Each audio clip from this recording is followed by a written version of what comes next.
Hi, xin chào tất cả các bạn đã đến với channel của mình. Thì mình là Tiền TTN ở đây. Hôm nay mình sẽ chơi Minecraft BE. BE viết tắt của Pocket Edition đây. Thì mình chơi mấy ấy rồi, nhưng mà giờ mình sẽ nha. Mình tạo mới nè. Ok, mình tạo nói. Mình sẽ tên mình là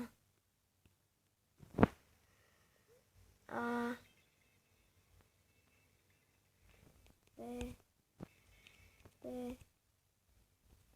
N.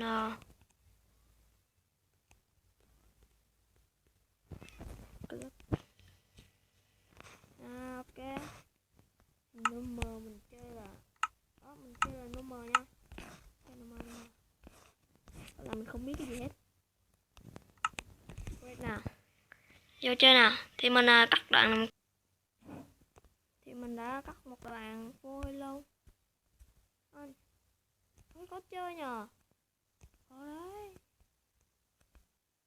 Đó, mình chặt cổ trước các bạn. Mình biết chơi mà. Thì bữa mình chơi là mình không phải chặt gỗ trước. Mình đi xúc đất trước. Do khi đó mình mới chơi.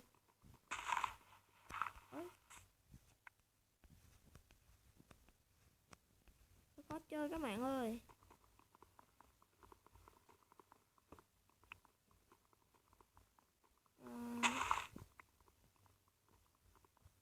Banana cũng chơi. Ai ta? Banana này. Jenny. Mình biết hai người đó rồi. Với là Jumbon nữa thì phải.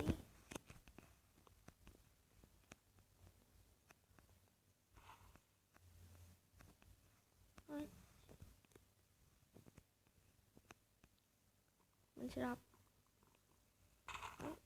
Xí đá. Rồi, hết gỗ rồi. Mà gỗ đó nó rớt ở đâu vậy ta?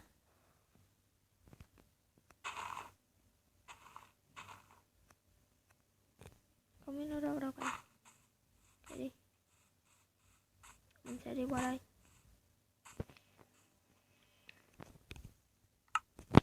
Trong này không biết mình sẽ xây nhà được không? Mình xây nhà bằng gỗ này á hả? Hơi xấu. Sao có gỗ xây được rồi? Xấu cái gì nữa?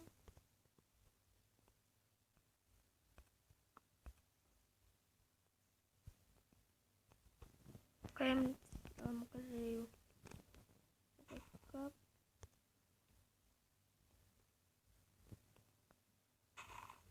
Chặt ra. Lúc rồi mình sẽ đi chặt gỗ trước để xây nhà nha.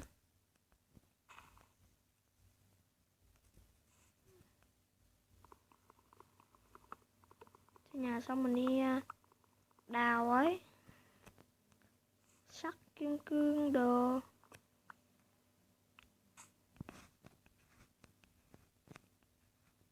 Nó hơi lắc do cái phần mềm quay của mình nó rất là lắc khi mà dùng.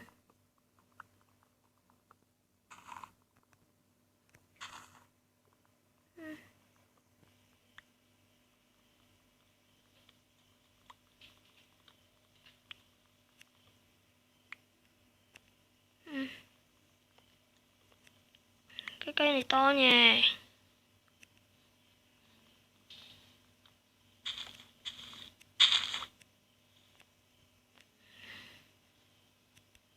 Quá to luôn.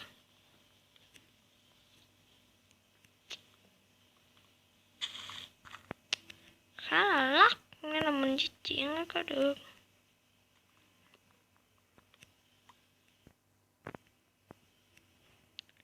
Nếu mà các bạn muốn có cái dấu ấy ở đây này thì chúng mình sẽ bày. Có cái dấu cộng ở giữa màn hình ấy thì chúng mình sẽ bày. Ôi chặt thiệt rồi. Các bạn ấn thoát ra nha. Đây các bạn ấn setting.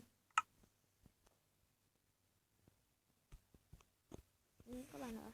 Đóng vào tóc nè, split control nè, lên là nó có, không bật thì nó không có nhé. Ok, các bạn nào biết rồi thì thôi nhá, mình nói cho bạn nào chưa biết thôi.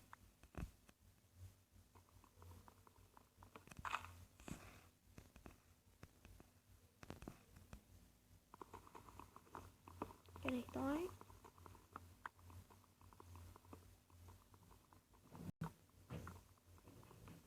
Mình làm video chỉ để cho các bạn giải stress thôi nhá. Stress có nghĩa là giải căng thẳng ấy, với lại cho vui thôi.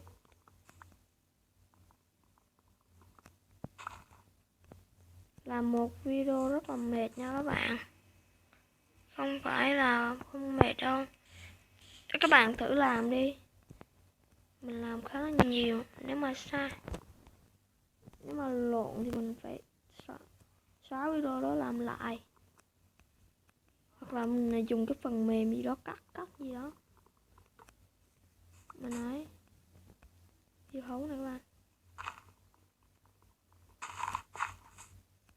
nên các bạn hãy đăng ký giúp mình, like nữa nha.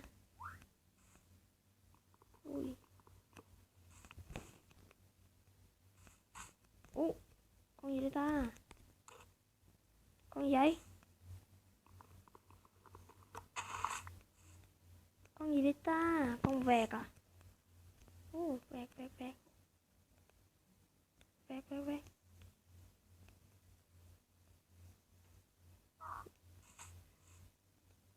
Nó ăn cái con này cũng rồi. Cái đó là đồ ăn của nó à? Lần đầu tiên mình thấy con vẹt ở trong Minecraft nha.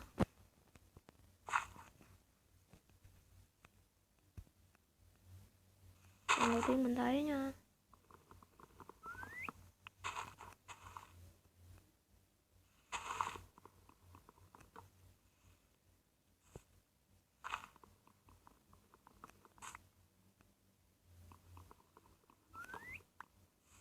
Lấy cháo rồi bạn. Thế rồi. Chắc con này xây nhà là đủ rồi các bạn. Xây nhà thôi mà, mình chỉ xây nhà thôi nha, chứ mình không có làm nhà đẹp. Mình xây không có đẹp đâu.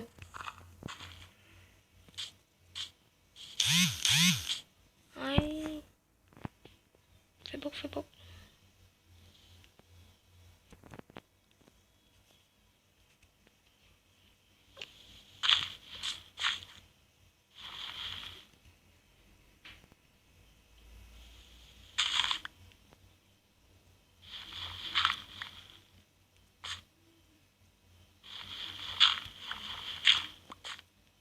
Rồi có đá rồi. Đao.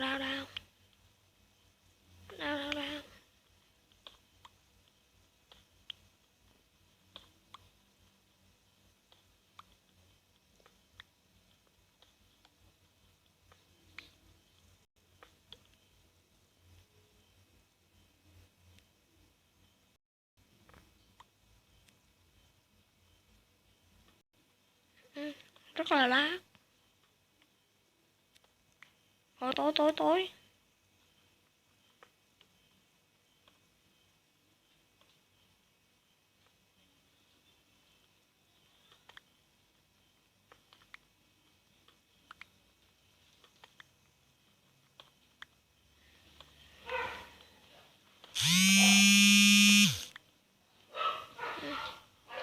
Trời, con chó này mình đang quay clip. Các bạn thông cảm. Nhà mình rất là ồn.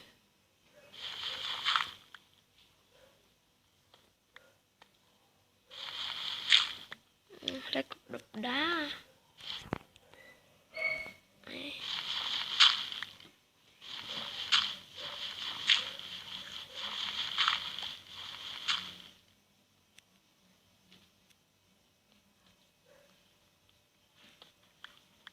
Ôi nước rồi.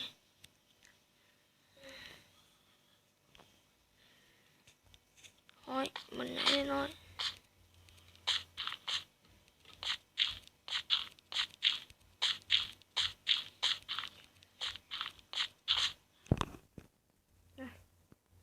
Rồi. Thôi mình đi xuống này cũng được. What the hell?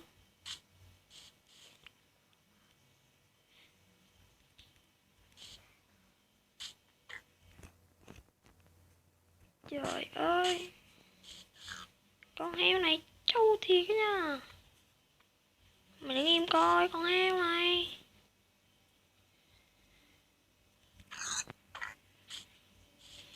Mày thì heo nhá.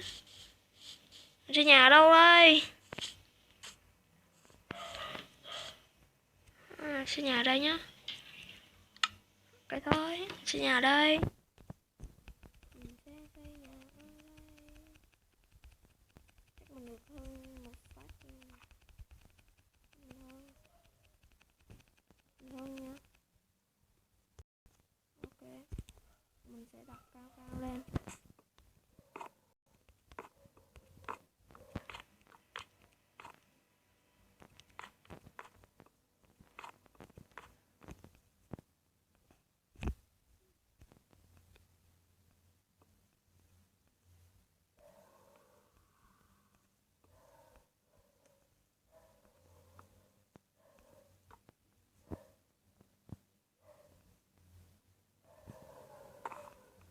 Ý chết. Ui trời ơi.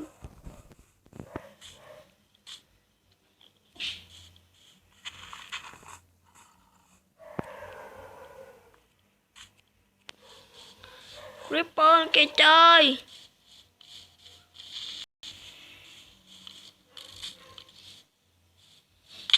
Ôi xong bỏ mạng rồi.